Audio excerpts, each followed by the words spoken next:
የሁለቱ ነበረና የሁለቱ ምርጫ የተወዳደሩበት ቦታ ላይ ውጤት አሁን ይህን ቪዲዮ ቀረጻ እያካሄድንበት እስካለንበት ሰዓት ድረስ አልተገለጸም፣ አልተለጠፈም ነው የተባለው። ምጧ እየመጣ በጣም አፕዴት ስታደርገው ደግሞ ሙሽሮች እነ ክራንቻቸው ገብተው ክራንቻቸው ድረስ ሄዱ። እንደውም በኢትዮጵያ ታሪክ ውስጥ ይመስለኛል እስከ ሌሊቱ 6 ሰዓት ድረስ የቆየ ምርጫ ራሳቸው ጠቅላይ ሚኒስትሩ ሲናገሩ ነበረ፣ እነ ዳንኤል ክብረት ሲናገሩ ነበረ፣ ከንቲባዋ ምናምን በዛ መሸፈን ትችል ነበረ። ወርዶ እንደው ሰዎቹ እንኳን አድርገውት ቢሆን ዲስ ማች እንደው ለፐብሊክ መብቃቱ ትንሽ የሚያስተዛዝብ ይመስለኛል። ቦታ ለማንኛው እንደሰጠህ ነው የሚያሳየው። አየህ፣ ለማን ነው ቦታ የሰጠው? ለአስከሬኑ ነው ወይንስ ለምርጫው ነው? ድንኳን ተክለው ፎቶ ሲነሱ ነው እንጂ ዋሉት የብልጽግና ካድሬዎች እንደው ምንም የተደረገ ነገር የለም። እና አስረስ ማረ ዳምጤ በዋዜማው እንዲህ አይነት እንቅስቃሴ ቃለ ምልልስ ሲሰጡ ነበር። ፈለገ ፀሐይ ዛቂ ቅዱስ ጊዮርጊስ አካባቢ የባህር ዳር ዋና ከተማው እምብርቷ ነው። በቃ ዋናው ከተማው ነው ብለህ ነው የምትለው። እና እንዴት ነበረ ብሎ ሲለው ድንኳኖች አያለው፣ አስመራጮች አሉ፣ የሚመርጠው ህዝብ ግን እየገባ አይደለም።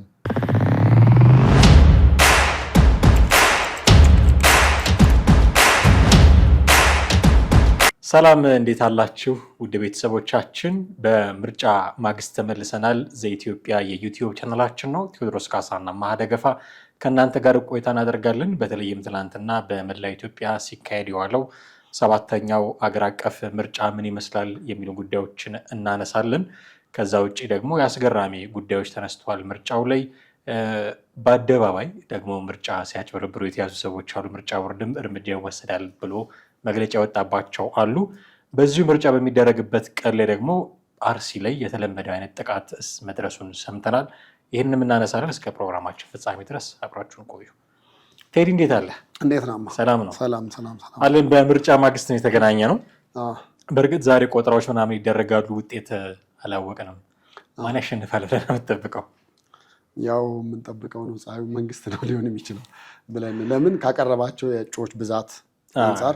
በእርግጥ ኢዜማ በጣም በከፍተኛ ተፎካካሪ ሊሆን ይችላል። በብዙ ቁጥር ብናሸንፍ ምንድነው መንግስት ለመመስረት የሚያስችል እጩ ከመንግስት ቀጥሎ ያለን እኛ ነን እያሉ ሲናገሩም ስለነበር እነሱም እንግዲህ ያው ምርጫው ተቆጥሮ በየጣቢያው ተለጥፎ ተደምሮ ብዙ ነገር ተደርጎ ሲነገረን ነው የምናውቀው። ምን ያህል እንደሚወስድ አናውቅም። እንዴት አገኘኸው ግን ምርጫውን? እንግዲህ ትናንትና በመላ ሀገሪቱ ምርጫ ሲደረግ ነው የዋለው። በርካታ አነጋጋሪ ጉዳዮች ተከስተዋል። አስገራሚ ጉዳዮች ተከስተዋል። አንዳንዴ ዜናዎችን ስንከታተል ድንቃድንቅ ዘገባ ይመስል ነበር። የምርጫ ዘገባ አይመስልም ነበረ። ድንቃድንቅ ዘገባ የሚመስል ነበረ። አንድ ቦታ ደግሞ ቪዲዮም ጭምር ተሰራጭቶ ያየ ነው። ግልጽ የሆነ የምርጫ ማጭበርበር ሲሰሩ ቡርጂ ነው። ቡርጂ አካባቢ ምርጫ ቦርድ እሱን ሙሉ ለሙሉ ተሰርዟል የሚል መግለጫ አውጥቷል።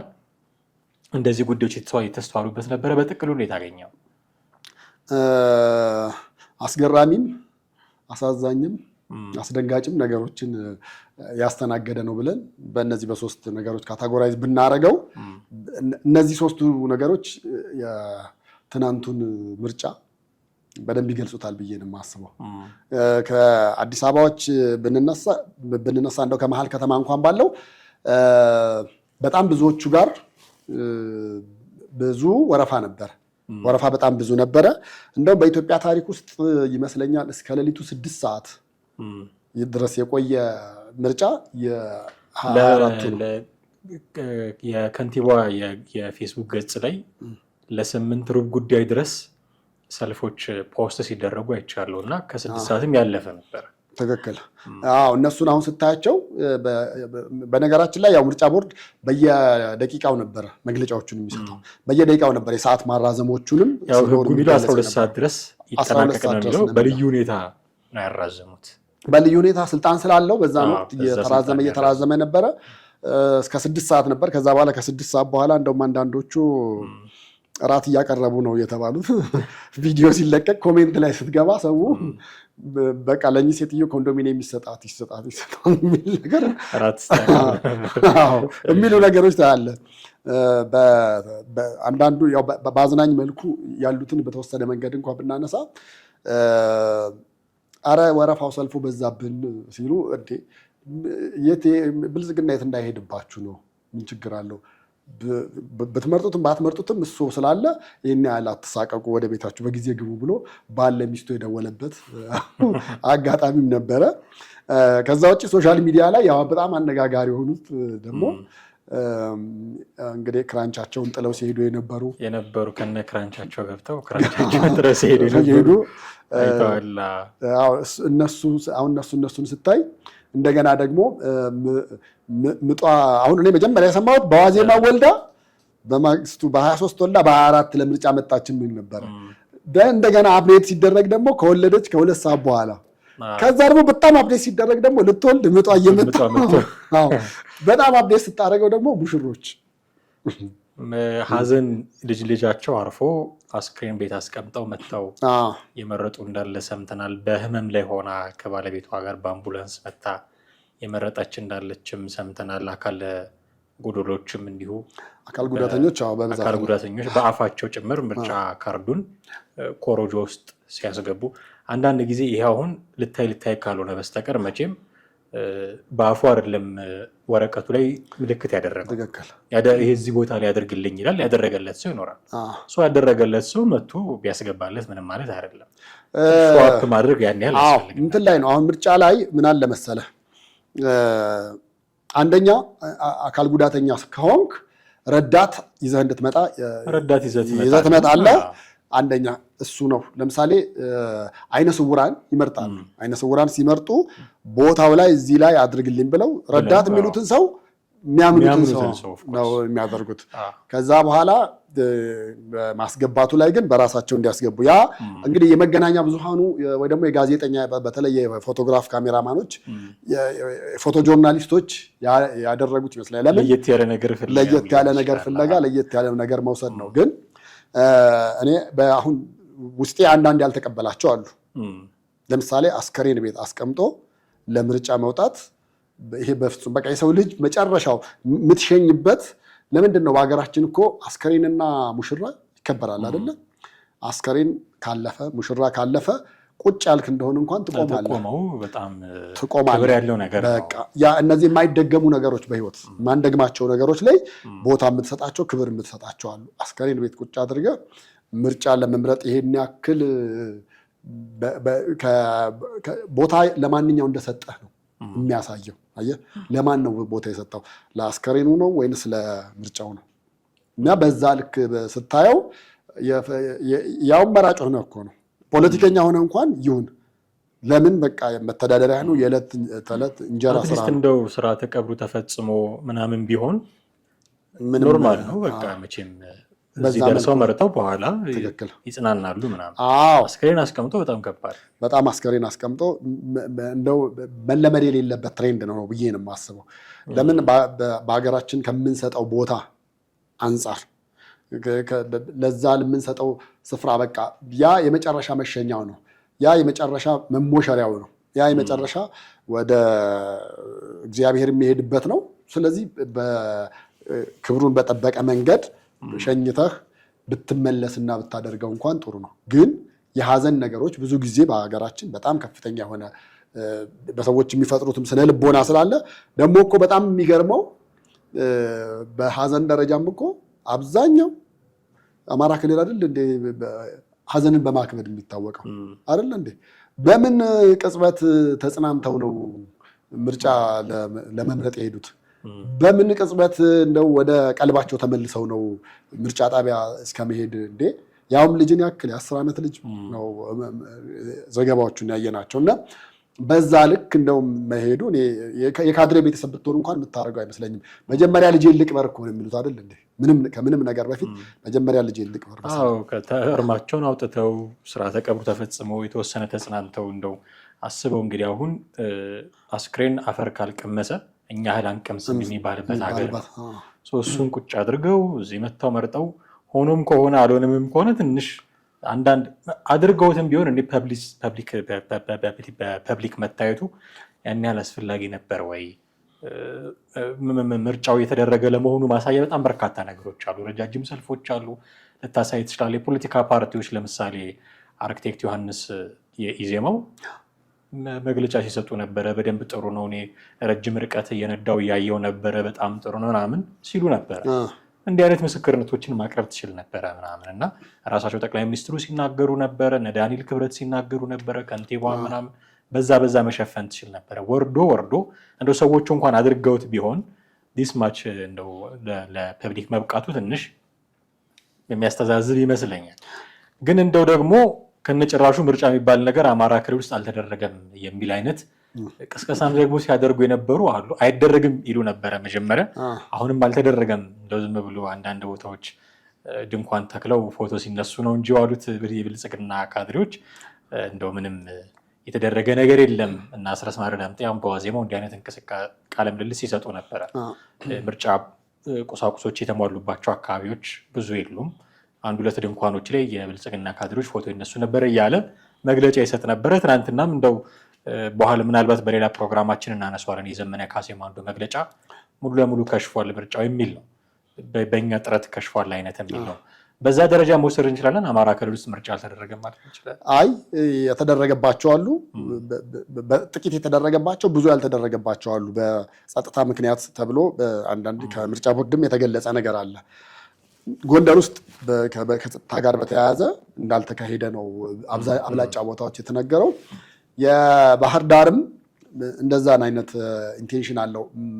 ባህር ዳር ተካሂዷል ግን አብላጫዎቹ ጋር አልተካሄደም። አሁን አንዳንዶቹ ጋር ለምሳሌ አሁን ትናንት ነግሬህ ነበር አይደለ?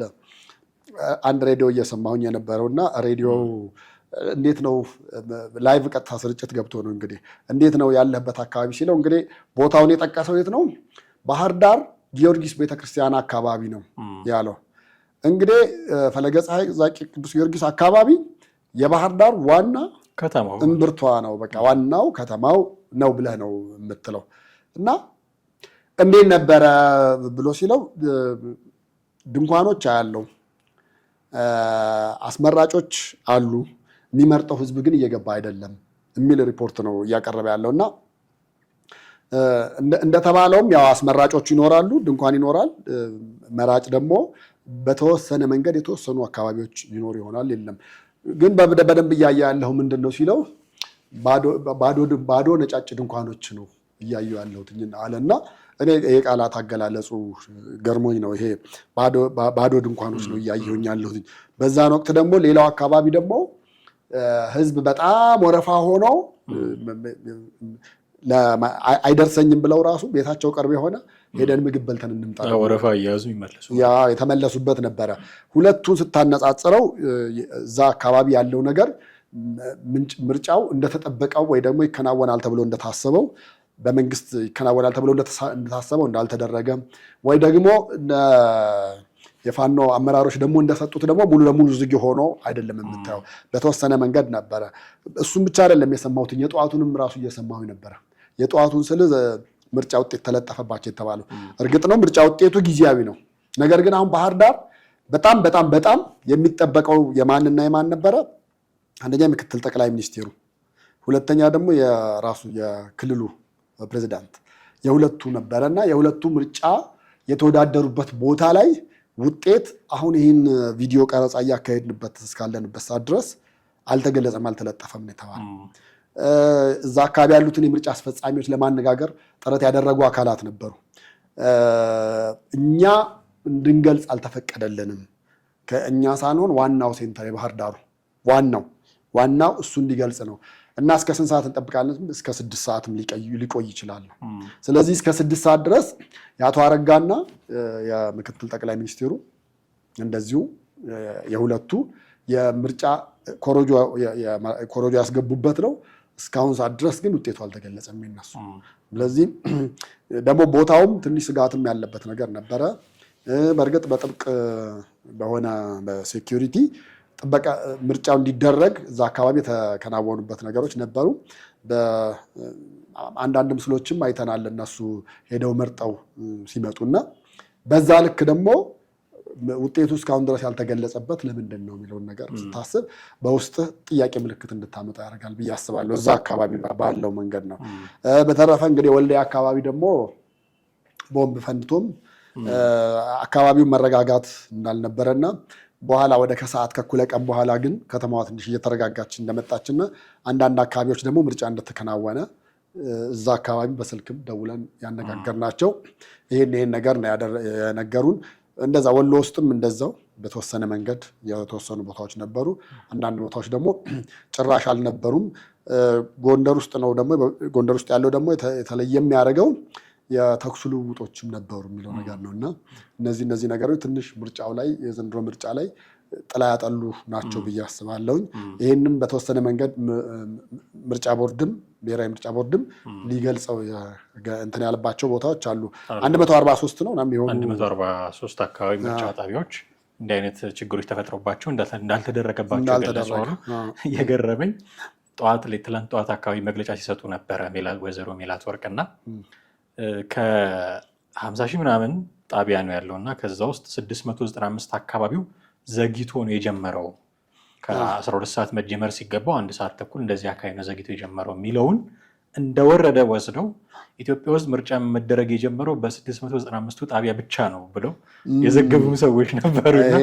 ምን ያህል ለጉዳዩን ለማጥላላት ምን ያህል ርቀት እንደሚሄዱ በዛኛውም ወገን ደግሞ ንጹህ ለማድረግ ምን ያህል ርቀት እንደሚኬድ ራሱ ኒውትራል የሆነውን ዘገባ ለማቅረብ ብዙ የሚቸገሩ ሰዎች እንደነበሩ ያሳያል። ዛሬ የአዲስ አበባ ፖሊስ በስኬት መጠናቀቁን በሰላም መጠናቀቁን ገልጿል። የመንግስት ኮሚኒኬሽን ሚኒስትርም እንዲሁ መግለጫ አውጥቷል። ኢትዮጵያ መርጣለች፣ ኢትዮጵያ አሸንፋለች ብሎ መግለጫ እንደዚሁ አውጥቷል። ይሄ ምርጫ የተደረገ ባለበት ግንቦት 24 ቀን ግን አርሲ ውስጥ ያንን የለመድነውን ደግሞ የመርዶ ዜና እንሰማ ነበረና አብያተ ክርስቲያናት ስለመቃጠላቸው በቁጥር የተለያየ መረጃን ያየሁት ከ7 እስከ 10 የሚደርሱ ሰዎች ስለመገደላቸው እንዲህ ያሉ መረጃዎች ወጥተዋየን። አሁንም ድረስ በአካባቢው ኦነግ ሸኔ ብለው የገለጹት የመረጃ ምንጮቹ አካባቢው በነሱ ቁጥጥር ነው እና መንግስት አንድ ነገር ያድርግ የሚል ደግሞ ተማጽኖም ሲያሰሙ ነበረና ምርጫው እንደዚህ ባለፈበት በዚህ ቀን 23ም በእርግጥ ግንቦት 23ም ችግሩ ነበረ፣ ግንቦት 24ም እንዲህ አይነት ችግሮች ነበሩ የሚል ነው መረጃዎች ከዛ አካባቢ ሰማ ነው እና እስከ መቼ ነው ይሄ ነገር የሚቀጥለው የሚለው ግን በጣም አሳሳቢ ሆነ ይመስለኛል። አሁን በተለይ የአርሲው ጉዳይ ደግሞ ቦታው የወይዘሮ አዳነች የትውልድ ቦታ ነው የሚል ነው መረጃዎቹ ላይ እየወጡ ያሉት እና ይሄ ቦታ እኔ አሁን በፊት እንደ ሰበር ዜናም እንደ ሀዘን ምንም እየተደረገ ይወጣ ነበር። አሁን ግን ልምምድ ሆነ፣ ተለመደ፣ በጣም አሳሳቢ የሚሆነው እሱ ነው። ተደጋጋሚ እየሆነ መጣ። አካባቢውን እኔ ባለፈው ዓመት ሄደን ነበር እና በሄድንበት ቦታ ላይ በጣም መንደር ነው፣ ሰፈር ነው፣ ግን ወደ ውስጥ የሚገባ ተሽከርካሪ ወደ ውስጥ እንዲገባ ማስገቢያ ቦታ የሌለው፣ ከዛ ባሻገር ደግሞ በአብዛኛው ያየነው ከ12 ሰዓት ጀምሮ ባለው አይንህን እንዲህ ቢወጉ የማይታይ ጥቅጥቅ ያለ ጨለማ ነው። ጥቅጥቅ የመንገድ ዳር መብራትም የለው የቤት ውስጥ መብራትም የሌለው ጨለማ ስፍራ ነው። እንግዲህ እዛ ቦታ ላይ ጥቃት ለማድረስ አንድ ኃይል ቢንቀሳቀስ አንደኛ ቦታውን የሚያውቅ ነው። ቦታውን እንግዲህ ነግሬሃለሁ፣ ጨለማ ነው ብያለሁ። መሬቱን የምትረግጠውን ራሱ ምን ልትረግጥ እንደምትችል አታየውም። እንደው የሰማይ ከዋክብት በተወሰነ መንገድ በሚሰጡት ብርሃን ካላየኸው ሰፈሩ በጣም ጨለማ ነው። እኛ እዛ አካባቢ ስንደርስ ጨለማ ነበርና ሹፌሮቹ እኛ መስመሩን ስለምናውቀው ነው የምንመራችሁ የምንሄደው እንጂ በዚህ ውስጥ የምታዩት ከ2 ሰዓት በላይ የሚወስደው መንገድ ድረስ መንደር አለ፣ ቤቶች አሉ። ነገር ግን አንዳቸውም ምንም አይነት ብርሃን የላቸውም። እዛ አካባቢ ተደጋጋሚ ጥቃት በብዛት የሚፈጸመው አንደኛ በምሽት ጨለማን ተገን በማድረግ ነው። ሁለተኛ አካባቢውን የሚያውቁት ናቸው። ሶስተኛ ደግሞ በመንግስትም በኩል ያለውን ቸልተኝነት የተመለከቱ ናቸው። ይሄን ምንም ልትለው አትችልም። መንግስት ተደጋጋሚ ሲደረግ እዛ ቦታ ላይ እርምጃ መውሰድ ካልቻለ፣ እዛ ቦታ ላይ ጸጥታ ማስከበር ካልቻለም ብለህ ካልክ ያ የመንግስት ጋር ቸልተኝነት እንዳለ ወይ ደግሞ የአካባቢው አመራሮች ጋር ቸልተኝነት እንዳለ ምንም ጥርጥር የለውም። እንደዛ ብለህ ልትወስደው የምትችለው ነገር ነው እና አሁን እኮ የሆነ ቦታ ክርስቲያኖች ተገደሉ ሲባል እዛ ርሲ ነው ሁሉ ብለህ እንድትል ነው፣ እዛው እንዲህ ያለ ቦታ ነው ብለህ እንድትል ያስገድዳሉ። ለምን? በጣም ተደጋጋሚ ከ5 ጊዜ ከ6 ጊዜ በላይ ነው። በዚህ ጉዳይ ኢትዮጵያ ኦርቶዶክስ ተዋሕዶ ቤተክርስቲያን ብዙ ጊዜ መግለጫ አውጥታለች። ሀዘን 3 ቀን ሁሉ ታውጆ ሲኖዶስም ብዙ ጊዜ የሀዘን ቀናት ሁሉ ብለን የተወሰደበት ጊዜ ነበረ። ስቲል ናው ግን ነገሩ እንዳለ ነው። አሁን እሱ ብቻ አይደለም የሚያሳስበው፣ የወደፊት የሚኖረው ነገር ነው አንደኛ የሚያሳስበው። ሁለተኛ ደግሞ እዛ ያሉት አሁንም ድረሱልን እያሉ ነው የተባለው እና ይህ አካባቢ እኔ መንግስት እንግዲህ ከቁጥጥር ውጭ ሆኖበት ነው ሊቆጣጠረው አልፈለገም ወይስ ሊቆጣጠረው እየቻለ አልፈለገም? በቃ እነሱ የኦነግ ሸኔ የሚባለው የዛ ግዛት ይሁን ብሎ ትቶታል ወይስ በምን ምክንያት ነው ብለህ ጥያቄ እንድታነሳ ነው የሚያስገድድ። ምክንያቱም ነገሮች በጣም በጣም በጣም ተደጋጋሚ ናቸው። በጣም ተደጋጋሚ እዛ አካባቢ ያለ የሰዎች ግድያና በዚህ በሱሉልታ መስመር ስትወጣ ያለ ዝርፊያ በቃ እገታ እንደ ሁለቱም በጣም የሚመረሩበት ጊዜ ላይ ደርሰዋል። እንደውም አንድ ሹፌር ያየው ነበረ ቲክቶክ ላይ ቪዲዮ ቀረጸው ለቀው እስከ መቼ ነው የሚቀጥለው? አሁን ምርጫ ተደረገ ማንም ያሸንፍ ማን እሱ እንደውም ሹፌሩ ሲሉ የነበሩት ጠቅላይ ሚኒስትር አብይ አህመድ ያሉበት ፓርቲ ሊያሸንፍ ይችላል፣ ጥሩ ነው፣ ግን እንዲህ ነው የሚቀጥለው 5 ዓመት የሚል ጥያቄ ሲያነሱ ነበርና ያርሲውን በተመሳሳይ ነው። ማንም ያሸንፍ ብልጽግና ማሸነፈ ኢዜማ እንዲህ ነው የሚቀጥለው። አሁን የሚቀጥለው 5 ዓመት ውስጥም እንዲህ አይነት ጉዳዮች እየሰማን እንቀጥላለን ወይ? መቼ ነው የሚበቃው? መቼ ነው ዜጎች በሰላም መኖር የሚጀምሩት? እምነታቸውን በስነስርዓት ማካሄድ የሚችሉት መቼ ነው የሚሉ ጥያቄዎች አሁን መነሳታቸው አይቀርም። በጣም ትኩረት የሚፈልግ ነው።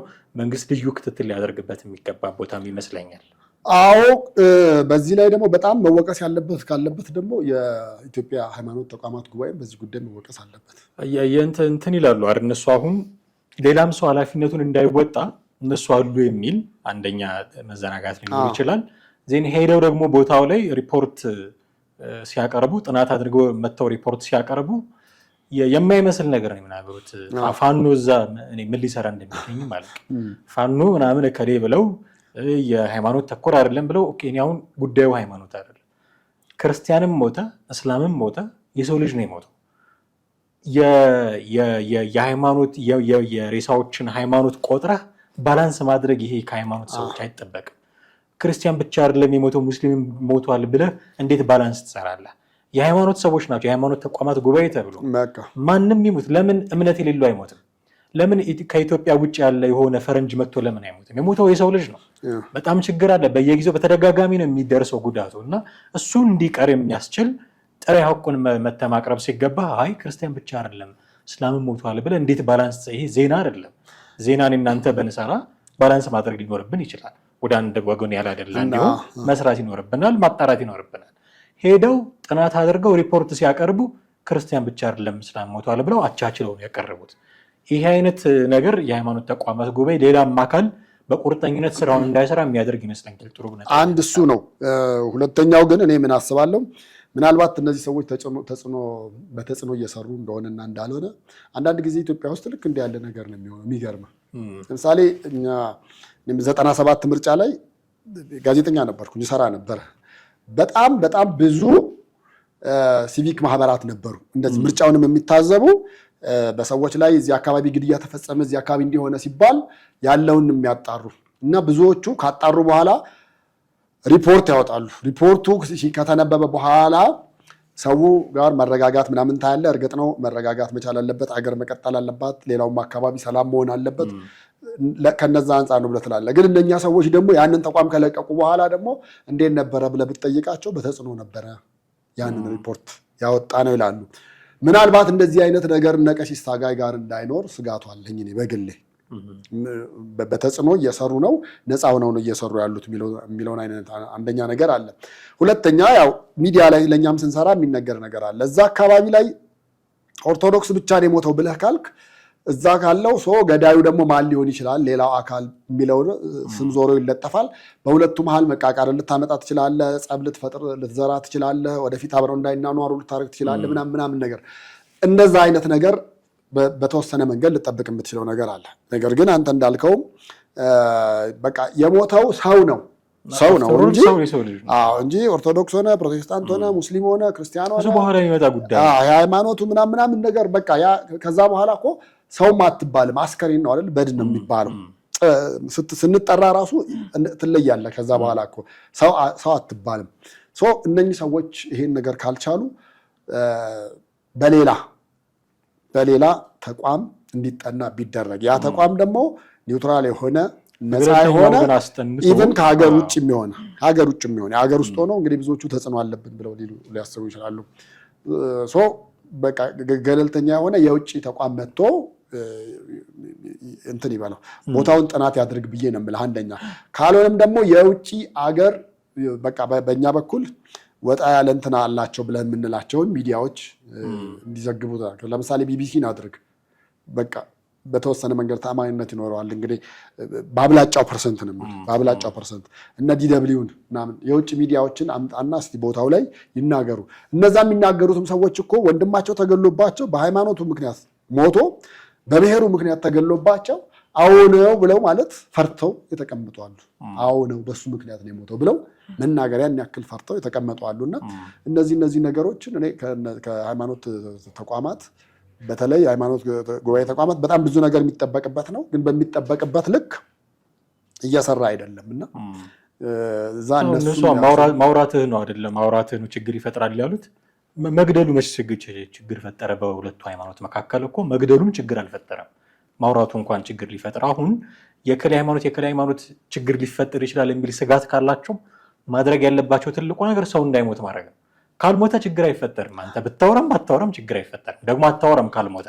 ስለዚህ ሰው እንዳይሞት አሁን እነሱ ሄደው ነው የምጠብቀው ሪፖርት እንዲያደርጉ የምጠብቀው ይሄን ያህል ክርስቲያን ይሄን ያህል ሙስሊም ሞተ ሳይሆን ይሄ ነገር ችግሩ እንዲፈታ እንዲህ ማድረግ አለብን የሚል የመፍትሄ ሀሳብ ነው የምጠብቀው። ልክ እንደ ሆነ የመገናኛ ብዙሃን ተቋም ሪፖርተር ሄደው እከሌ ሞተ እከሌ በዚህ እንትን ሆኖ ቁጥር እንዲነግሩን አይደለም።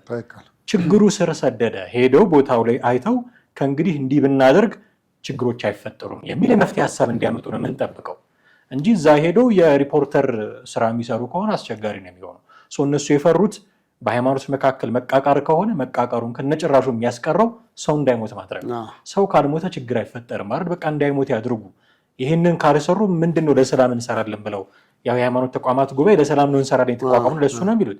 ራሳቸው ቀሲስ ታጋይም ቢሆን አንድ ሰላምን የሚመለከት መጽሐፍ አላቸው። ምንድነው ጥቅሙ? እሳቸውም ጻፉት፣ የገዛውም ሰው አነበበው። አርሲ እስካሁን ሰው እየሞተ ነው፣ የለም ሰላም። ምንድነው ጥቅሙ ታዲያ የዛ? ስለዚህ ወርደው ሄደው በስነ ስርዓት አጥንተው እንዲህ ብናደርግ እዚህ አካባቢ ከዚህ በኋላ ችግር አይፈጠርም የሚል የመፍትሄ ሀሳብ ነው ማምጣት ያለባቸው።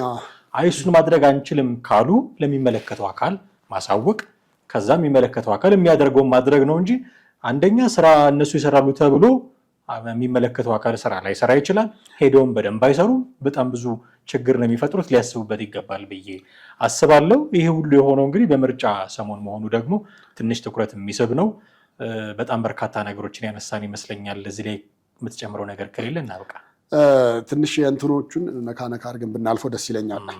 የዓለም አቀፍ ተቋማት ታዛቢነት የመገኘትና ያለመገኘታቸው ጉዳይ ለምሳሌ አፍሪካ ህብረት ተገኝቷል፣ ኢጋድም እንደዚሁ ተገኝቷል። ግን አውሮፓ ህብረት በዚህ ጉዳይ አልታዘበም ወይ ደግሞ ራሱን አግልሏል እና እነሱና የውጭዎቹ መገናኛ ብዙሃንም ቢሆኑ ይህን ነገር ኢሹ አድርገው አለመዘገባቸውና አለማንሳታቸው ሊያሳስበን ይገባል።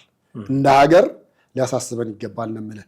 አንዲት ሀገር በጣም ትልቁ ነገሯ 3-4 ነገሮች ልንጠቅስ እንችላለን። ከነዛ አሁን የህገ መንግስት ምናምን ነገሮች ለውጦች፣ የፕሬዚዳንት ለውጥ፣ የጠቅላይ ሚኒስትር ለውጥ ምናምን ልናነሳ እንችላለን።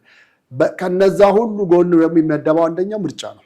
ምርጫ ላይ በዛ ልክ ኢትዮጵያ ስትዘግብ ኢትዮጵያ ስትሰራ የዘገቡ ተቋማት ምናምን ብለህ ብትላቸው በጣም በጣት የሚቆጠሩ ናቸው። አሁን እና አልጀዚራ በተለይ ሌላ ነገር ኮሽ ሲል የሚዘግቡ እዚህኛው ላይ ዘግበዋል፣ ግን ሊዘገብ በሚገባው አይነት መልክ አይደለም የተሰራው። ሌሎችም አሁን እነ ቢቢሲ አማርኛ ሌሎችም በተወሰነ መንገድ በጣት የሚቆጠሩ 5 የማይሞሉ ሚዲያዎች ናቸው፣ ዓለም አቀፍ ሚዲያዎች ናቸው የዘገቡትና ይሄ አሁን እኛ ዝም ብሎ ምርጫ ተካሂዷል ስለተባለ ለፎርማሊቲ ብቻ መካሄድ መቻል የለበትም። ለፎርማሊቲ ወይ ደግሞ እንደው በቃ የሀገሪቱ ሕዝብ ብቻ ተመችቶታል፣ ወደውታል፣ ሆኖታል ምናምን ብለን በዛ ደረጃ ብቻ መሆን መቻል የለበትም። እንዴ አሁን ለምሳሌ አውሮፓ ህብረት ምርጫው ላይ ታዛቢነት አልገባም። አሁን እነሱን አንፈልግም እኛ አፍሪካውያን በአፍሪካውያን ምናምን ነገር እየተባለ በባለስልጣኖቻችን ሲነገር ነበረ። አፍሪካውያን ለአፍሪካውያን ካልን ታዲያ ምንድን ነው? አሁን IMF እንደፈለገ እያደረገን አይደል እንዴ? ገንዘብ ሊያበደረን ሲል ምንድን ነው ቅድመ ሁኔታዎች እየጠየቀ ያለው? ታክሱን እንዲሰበሰብ የዶላር ምንዛሪ እንዲጨምር እነዚህ ነገር አድርጉ ብሎ እኮ የኛ የጓዳችን ማጀታችን ውስጥ እኮ ገብተው እዚህ ላይ ዋጋ ካልጨመራችሁ ገንዘብ አላበድርም እስከሚልበት ሰዓት ደርሰው አዎ እሺ ነው ብለን ተንበርክከን እስከ መቀበል ደረጃ ደርሰናል። አንደኛ። ሁለተኛ ኬንያ በጣም በቀላሉ ሰሞኑን በመጣው የኢቦላ አገሯ ውስጥ ተጠየቀ ኳረንቲን ሴንተር እንዲሰራ ማለት ነው። መንግስት በተወሰነ መንገድ ፈቅዷል። እንግዲህ አስበው፣ ፍርድ ቤቱ ግን አስቆመ። አየህ፣ ይሄን አይነት ነገር ነው የምንለው ነገር መኖር መቻል አለበት። ምርጫ ውስጥም ደግሞ የነሱ አለመታዘብ የራሱን የሆነ ኢንፍሉዌንስ ተጽዕኖ ሊኖረው እንደሚችል መታሰብ መቻል አለበት። አንዳንዴ እነሱ ያላጸደቁትን እኮ መንግስት ላይም አያስቀምጡም እኮ፣ ምንም ጥያቄ የለውም። ይሄ መሪዎቻችንም ያውቁታል፣ በባለስልጣን ደረጃ ያሉት ያውቁታል። እኛ ያልባረክነው ዳቦ አይደለም ብለው እንደሚሉ ይታወቃል አይደለም። በምን ምክንያት ራሳቸውን እንዳገለሉ፣ በምን ምክንያት አንታዘብም ብለው ከታዛቢነት ራሳቸውን እንዳራቁ በዛ ልክ መንግስት ሄዶ መጠየቅ መቻል አለበት ብዬ አስባለሁ። ምክንያቱም አንድም ታማኒ ነው ነፃ ነው ብለን አሁን እኛ እዚህ እንደዛ ደጋግመን ስለገለጽን አይደለም። ሌላው እኮ አሁን የእኛ ታጣቂዎች ራሱ እኮ እኛ ሀገር ውስጥ እኮ አሉ የምንላቸው ፋኖና ኦላ ኖ አይሆንም ምርጫው ህገወጥ ነው ምናምን ብለዋል። ትግራይ ብትሄድ ፍጹም አልተካሄደም። እነዚህን ነገሮች አንስተው ምርጫው እንዲደገም ወይ ደግሞ የተደረገው ምርጫ ስነስርዓት ሙሉ ለሙሉ ፍትሃዊ አይደለም በሚል እኮ ውጤቱን ሙሉ ለሙሉ ዲስኳሊፋይ እንዲሆን የማድረግ አቅም ያላቸውም አለማት አሉ። ስለዚህ እነሱንም ታሳቢ ያደረገ ቢሆን ጥሩ ነው የሚለውን ነው ሳንጨምር ብናልፈው። አመሰግናለሁ ቴዲ፣ ጥሩ ነጥቦች አንስተሃል። ጥሩ ቆይታም ነበረን ብዬ አስባለሁ። እጅግ አድርጌ አመሰግናለሁ። ውድ ቤተሰቦቻችን እናንተም ከኛ ጋር ነበራችሁ ቆይታ እጅግ አድርገን እናመሰግናችኋለን። የዛሬውን እዚህ ላይ እናበቃለን። በሚቀጥለው ፕሮግራማችን በሌላ ርዕሰ ጉዳይ እንጠብቃችኋለን። ጤና ይስጥልኝ።